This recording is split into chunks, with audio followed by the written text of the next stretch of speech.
तस्करा करके अपनी बात खत्म करूंगा कि चूंकि एक बच्चा और बच्ची दोनों एक रिश्ते से बंधे हैं, तो कुछ जिम्मेदारियां मियां और बीवी की होती हैं, और जिससे घर जन्नत बनता है, घर खूबसूरत बनता है। और अगर घर में इत्मीनान ना हो, घर में सुकून ना हो, इधर आदमी सारे दिन का थका बंधा अगर घर में आए और वहीं बेचैनी हो, तो फिर उसके लिए कोई सुकून का गोशा मुयसर नहीं आता। और जहां पर लड़ाई झगड़े और आपस में मसाइल रहते हैं, वहां पर जो छोटे बच्चे और बच्चियां होते हैं, उनकी तरबियत जितनी भी हम करना चाहें, लेकिन उनकी तरबियत नहीं हो पाती। वो मरीज बन जाते हैं, नफसियाती मरीज बन जाते हैं। और बाद दफा वालिदैन को एहसास नहीं होता, लेकिन जो वालिदैन जिस घर में अमन नहीं होता, वहां पर लड़ाई झगड़ा होता है, वहां पर बच्चे पूरी तरह मुतासर होते हैं। इसलिए पहली बात तो ये है कि घर में जब भी मियाँ बीवी आपस में अदल के साथ रहें, एक दूसरे के हुकूक का ख्याल रखें, और जो हुकूक और फराइज अल्लाह के नबी ने मुतय्यन किए हैं, उस दायरे से बाहर ना निकले। यानी ये कभी भी नहीं होना चाहिए कि क्योंकि मैं मर्द हूं इसलिए जो चाहूं करूं। जब ये सोच होगी तो गोया कि आप इंसान इस बात का फैसला करता है कि मैं जो चाहूं करूं, और मेरा रब और हुजूर अकरम सल्लल्लाहु अलैहि वसल्लम ने जो हदायत दी है फिर वो बस खुश डाल देता है, तो उससे घर में फसाद पैदा होता है। जहां पर मर्द की जिम्मेदारी है कि वो घर में नानफे की जिम्मेदारी संभाले, घर की जरूरियात जिंदगी वो अपनी बीवी और बच्चों के लिए उसका एहतमाम करे, घर में आए तो अच्छे अंदाज से आए, आते हुए गुस्से का इजहार न करे, इत्मीनान के साथ घर में दाखिल हो, चेहरे पर मुस्कुराहट सजा कर घर में दाखिल हो। और इसी तरह जब वो घर में दाखिल हो तो बीवी का फर्ज है कि वो उसको मुस्कुरा कर मिले। हुजूर अकरम सल्लल्लाहु अलैहि वसल्लम का ये अल्फाज हैं, आपने फरमाया कि जब शोहर घर आए तो बीवी को चाहिए कि वो उसको खुश होकर मिले, इतना अच्छे अंदाज से मिले कि उसका दिल खुश हो जाए। ये आप सल्लल्लाहु अलैहि वसल्लम के अल्फाज हैं, तो उसका दिल खुश हो जाए। और ये जो मेकअप और ये बनना संवरना हमारे यहाँ तो अब बाहर के लोगों के लिए बनकर रह गया है,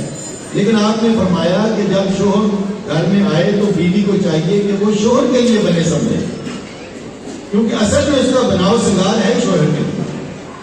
ताकि वो उसको देखे तो उसका दिल खुश हो जाए। और फिर ये भी नहीं है कि जितने सारे दिन के मसाइल हैं, वो जाहिर के घर में बेशुमार मसाइल होते हैं, तो शोहर कोई घर में लौटे तो आते इस पर जो है वो गुजार करके उन मसाइल के पीछे ये हुआ था, फलां हुआ था, फलां हुआ था, मेरी सास ने ये किया, मेरी नंद ने ये किया, मेरे फलां ने घर में आपके भाई ने ये किया। यानी आते ही वो जो सुकून का गोशा उस वक्त को चाहिए, घर में आते ही उस पर जो है वो रात जब गुजार हो जाएगी तो कभी भी इत्मीनान घर में नहीं आता। इसी तरह शोहर को भी चाहिए कि वो घर में आए तो अगर कोई ऐसा उसको मुश्किल भी है तो घर में उसका इजहार न होनी चाहिए।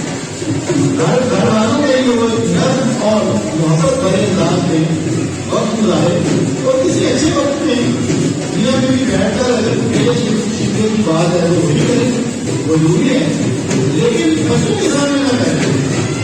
इसके नतीजे में बच्चों के अंदर जो है वो रद्द-ए-अमल पैदा होगा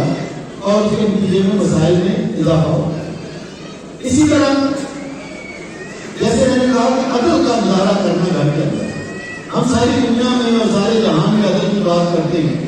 और ये सुप्रीम कोर्ट को भी अदल करना चाहिए, बना ऐसा हो गया बना, लेकिन अपने घरों में अदल नहीं चाहिए, अपने बच्चों के साथ हम इंसाफ नहीं करते। हमारा झुकाव कहीं इधर हो जाता है और कहीं इधर हो जाता है।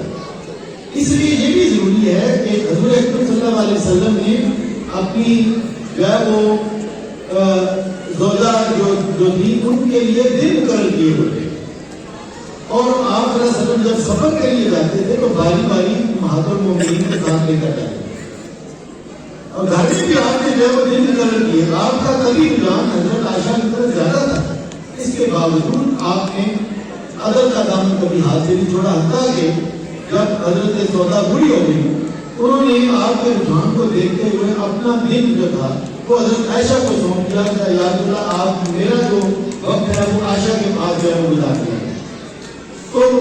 یہ بھی ان کی اجازت سے ہوا. اس لیے میں سمجھتا ہوں کہ ان گھروں میں اگر ہم گھروں کو جنت نہ بنا سکیں، گھروں کو امن کا گہوارہ نہ بنا سکیں، تو ہماری نسلیں وہ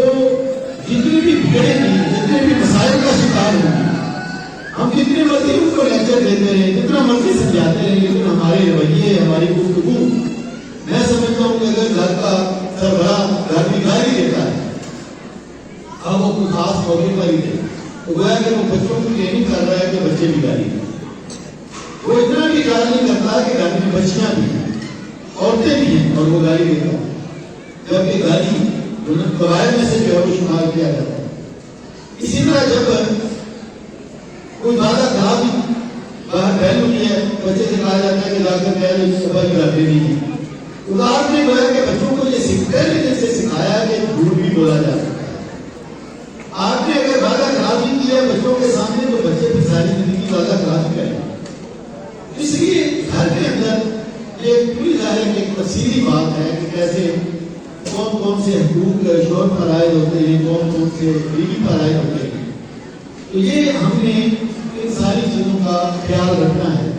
اور تبھی ہمارا گھر محبت کا اور امن کا گہوارہ بنے گا. لیکن اگر ہم اپنے مزاج کو پیش نظر رکھتے ہوئے، کوئی غصے کا تیز ہوتا ہے، کوئی نرم ہوتا ہے، اب کوئی غصے کا تیز ہو کر اپنے غصے کا اظہار کرتا چلا جائے گا تو گھر کو برباد کرے گا. اور اگر کوئی نرم ہے تو نرمی اچھی بات ہے، لیکن اگر کہیں غصے کی ضرورت ہے تو غصے کا اظہار نہیں کرے گا تو تب بھی گھر کا نظام بگڑ جائے گا. اس لیے ہر معاملے میں ادب کا دامن ہاتھ سے نہ چھوڑنا اور اپنے گھر کے وہ بہترین ماحول کو قائم رکھنے کی کوشش کرنا، یہ میں سمجھتا ہوں کہ یہ ہماری ذمہ داری ہے. اور یہ نیا جوڑا جو آج اللہ تعالیٰ نے اس نکاح کے نتیجے میں ایک نئی ذمہ داریوں کا ان کے اوپر آغاز ہو رہا ہے. ہماری دعا ہے کہ اللہ تعالیٰ اس گھر میں اپنی خاص برکتیں نازل فرمائے، ان گھروں کو جوڑ کر رکھے، اور کہیں پر کوئی قدورت اور کوئی نفرت کے بیج بوئے بھی جائیں تو اللہ تعالیٰ ان سے ان کو دور رکھے، اور ان کو ایسی محبت نصیب فرمائے جو حضور اکرم صلی اللہ علیہ وسلم اور حضرت خدیجہ کے درمیان،